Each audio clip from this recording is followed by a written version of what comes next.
Right, today it's the 16th of October, it's a chilly 2 degrees.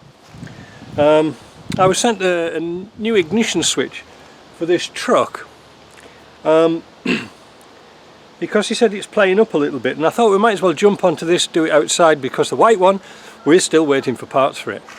Oh, there's the geese going by.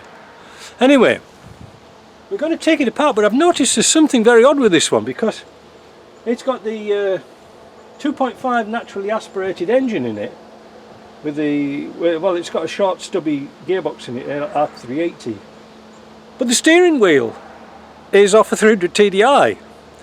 So has somebody changed the shaft, the steering shaft inside, because I think those wouldn't fit onto the earlier steering shafts. You know, the splines are different. Land Rover in their infinite wisdom didn't use one spline, they used 6 or 7. So what I'm going to do is I'm going to drop the binnacle off and have a look and see if this is the right switch, because it might not be the right one. So anyway, look, it's a bit difficult to film, as you can see, but I'll come back when I've got it all unscrewed.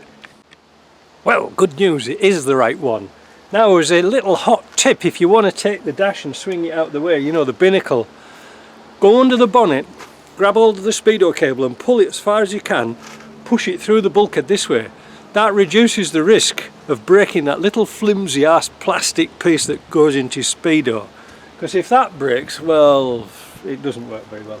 So now I've got to take off the upper and lower cowls over the steering column, and hopefully somebody's put proper bolts in instead of those shear bolts. If they put shear bolts in, we've got to drill them out.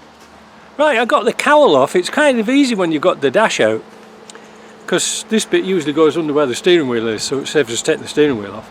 But I just wanted to show you this cowl, because this is a later type, and instead of having those captive nuts that's in here that I always used to pull out, these are full length studs, like offsets here, and they're plastic and they're tapped out, so you can just use self-tappers in them. Far better idea than the ones that were really short and you had to put bolts in that were about this long and messing about. And another joy of joys, somebody's put Allen bolts holding the steering lock in. Excellent, now I can get that out.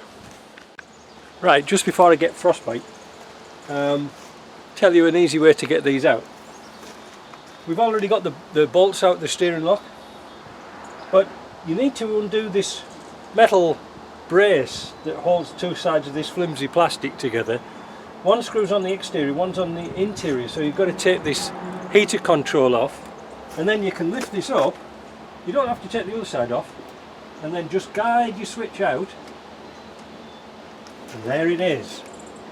There's our switch. So we're going to take a photograph of the position of the wires. Always do that. Oh, sorry about that. Always take a picture. If you're not sure, take a picture, and then when you put it back on, it's going to be dead easy. Right, I changed over the switch. There's two little screws in here and here. Little hot tip, you just have to take your key and wiggle it a little bit so the shaft lines up with a little slot inside. Kind of easy, really. So now, before we fit it, we're going to put the wires on and make sure it works. Right, I've bolted it back on.